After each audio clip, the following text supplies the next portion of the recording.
husband, who was the city coordinator at the time. And at that point, honestly, I was overwhelmed. There was so much happening in life, in ministry. I was attempting to balance, working full-time, serving probably more than full-time in ministry in various hats, as well as being a mom to two teen daughters at the time. I was a young pastor, newly married, dad for the first time, and I was kind of dropped in this urban church, very small church, not a lot of resources. The needs were just overwhelming, and I just thought I could be Superman, just try to meet as many needs as possible. And as I got into that, I was just tired all the time, and I knew that if I continued at this rate, I was going to lose my wife, and I was going to lose my son, and I was going to lose my ministry. I could probably do this for 3 to 5 years, but I can't do this for the long haul.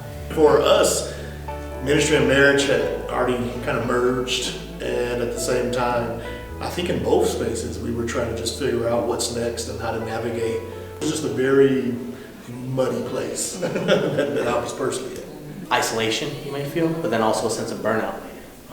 I was in a place where I was brand new into ministry. I was the youngest one in my cohort, and I kind of didn't have the tools. We had civil unrest, a lot of things happening in the Ferguson area around the death of Michael Brown and Officer Darren Wilson. So our ministry was in the midst of that, just trying to love our students and just trying to be there with them, to care for them through it, to support our community as well.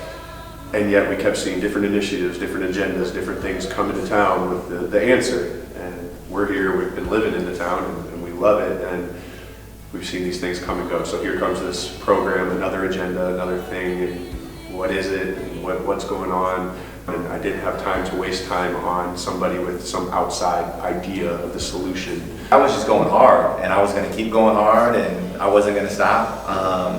I was serving in a volunteer capacity as a minister at the church that I was at, and that was like all day Sunday, some Saturdays, some other services, and I had a full-time gig where I was leading a gang intervention team in the community I grew up in, and that was all-encompassing. We were serving young people on the block on a weekday, and then like a couple weekends later, I was presiding over their funeral.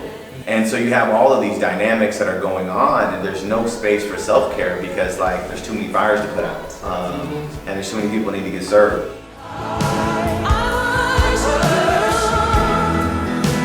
Workshop 1 almost caused me not to continue because it was so much introspection that I had to do.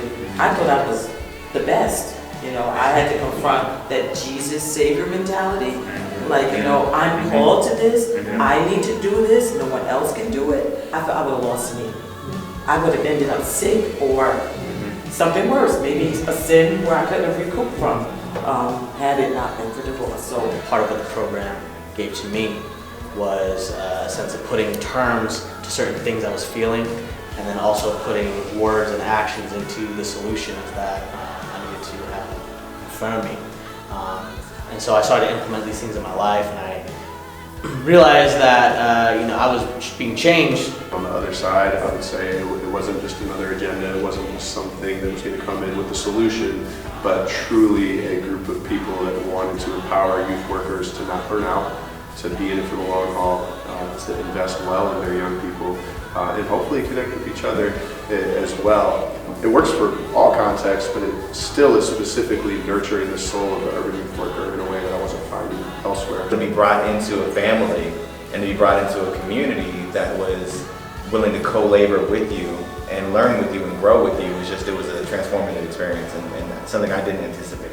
For me, that cross was realizing that in my weakness, His strength is made perfect, and that I can't be strong alone, that there's a community of people that are going to help me get this thing through, so that when my family won't be the last priority. The whole entire time I was in the DVULI training, I felt like I was finding my voice.